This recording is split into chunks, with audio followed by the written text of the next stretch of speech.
ನೋಡಿ ಸರ್ 23,000 ಇದೆ. ನೀವು 23,000 ಅಲ್ಲ ಆದ್ರೂ ಡಬಲ್ ಇಸ್ಕೋಬಹುದು. ವಿಡಿಯೋ ಪೂರ್ತಿ ನೋಡಿ. ಸರ್ ನಮ್ಮ ಅಜ್ಜಿ ಒಂದ್ 2 ಹಳೆ ಸೀರೆ ಇದೆ, ತಗೋತೀರಾ ನೋಡಿ ಸರ್? ತಗೋತೀವಿ ಬನ್ನಿ ಸರ್, ಆಗುತ್ತೆ ಸರ್, ತಗೋತೀವಿ ಸರ್. ಈ ತರ ಅರ್ಧೋಗ್ಬಿಟ್ಟಿದೆ ಫುಲ್ ನೋಡಿ ಸರ್. ಈ ತರ ಅಲ್ಲ ಸರ್, ಈ ತರ ಫುಲ್ ಹರಿದೋಗಿರೋದು, ಸುಟ್ಟೋಗಿರೋದು, ಏನಾಗಿರೋ ತಗೋತೀವಿ ಸರ್.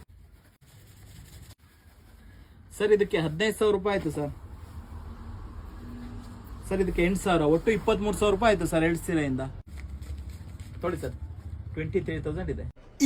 ಇದು ಆಕ್ಚುಲಿ ಚೆನ್ನಾಗಿರೋದು. ನಿಮ್ಮ ಅಜ್ಜಿ ಹಳೆ ರೇಷ್ಮೆ ಸೀರೆ ಕಿತ್ತೋಗಿದ್ರು ಪರವಾಗಿಲ್ಲ, ಸುಟ್ಟೋಗಿದ್ರು ಪರವಾಗಿಲ್ಲ, ಚಿಂದಿ ಚಿತ್ರಾನ್ನ, ಬೂಂದಿ ಮೊಸರನ್ನ ಆಗಿದ್ರು ಪರವಾಗಿಲ್ಲ, ಇಲ್ಲಿ ತಗೊಂಡ್ ಬಂದು ಕೊಟ್ಟೋಗಿ ಕ್ಯಾಶ್ ಇಸ್ಕೊಂಡೋಗಿ. ಬರಕ್ ಆಗ್ಲಿಲ್ಲ ಅಂತ ಅಂದ್ರೆ ವಾಟ್ಸ್ಆಪ್ ಅಲ್ಲಿ ಹಾಯ್ ಅಂತ ಕಳ್ಸಿ ಫೋಟೋ ಕಳ್ಸಿದ್ರೆ ಅವರೇ ಮನೆಗೆ ಬಂದು ಇಸ್ಕೊಂಡು ಹೋಗ್ತಾರೆ. ಶಾಪ್ ಗೆ ಬಂದು ವಿಸಿಟ್ ಮಾಡಿ ಎಲ್ಲಾ ಸಾರಿ ತೋರಿಸಿದ್ರು ಆಗ್ಲಿಲ್ಲ ಅಂತ ಅಂದ್ರೆ 200 ರೂಪೀಸ್ ವರ್ತ್ ಟಾಪ್ ಅಥವಾ ಲೆಗಿನ್ಸ್ ನ ಗಿಫ್ಟ್ ಆಗಿ ಕೊಡ್ತಾ ಇದ್ದಾರೆ. ಎಲ್ಲಿ ಅಂತ ಅಂದ್ರೆ RC ರೋಡ್ ಅಲ್ಲಿರೋ ಬಟರ್ಫ್ಲೈ ಅಲ್ಲಿ. ಹಾಗೆ ಇಷ್ಟೊಳ್ಳೆ ಕಂಟೆಂಟ್ ಗಾಗಿ ನಮ್ಮ ಪೇಜ್ ನ ಫಾಲೋ ಮಾಡಿ, ಲೈಕ್ ಮಾಡಿ, ಶೇರ್ ಮಾಡಿ, ಒಂದೊಳ್ಳೆ ಕಮೆಂಟ್ ಮಾಡ್ಬಿಡಿ.